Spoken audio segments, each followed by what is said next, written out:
check this out, no?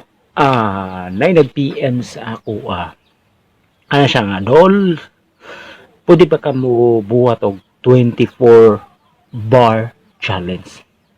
Uy, nahimbulong ko ng 24 bar challenge ba? Ano sa din ng 24 bar challenge? Akong pagkabalo ng 24 bar challenge, kay mukaon ko 24 ka milk bar. Ay, Ito ba ng 24 bar? Naibulong ko, unsa din ng 24 bar challenge nga, tanawan lang sa YouTube dol, YouTube, Facebook na i-search na 24 bar challenge.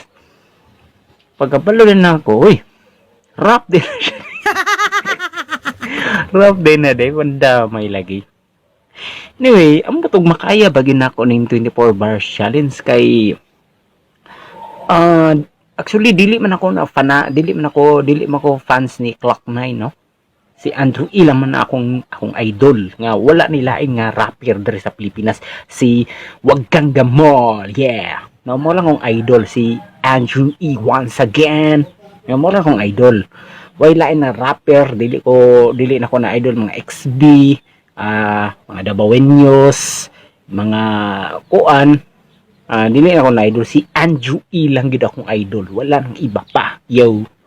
Okay? So 24 bars challenge.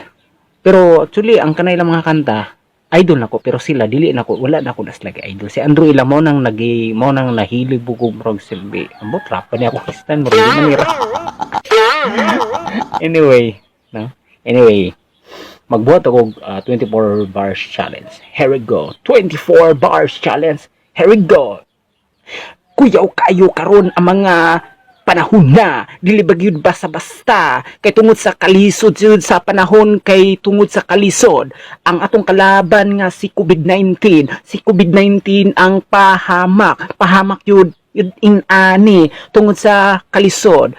Nagsalig lang yun ta sa atong gobyerno. Kung wala gyud rasyon sa atong gobyerno, basig unya ta mga pasmo busa-busa ang ipanghatag nga mga sardinas, dagan klase na mga nahimo na luto nga sardinas, gikan gibutangan og itlog, gigulayan, gihumba ug uban pa. Mao lang gid akong maistorya sa 24 bars challenge kay wala na koy maingon inani. Mao na gyud na busa-busa nagpatakal ang gyud ning akong 24 bars challenge kay wala ni na mao ang akong tirada. Busa-busa ako maingon yun sa inyo ha. Sa una dili jud ka mukaon og mga tinapa, pero unya karon natingalan ko nahibulong jud ko kay ngano man jud mukaon nang jud ka og tinapa. Busa-busa nagpasalamat jud ko. Ay, pagananin na mao.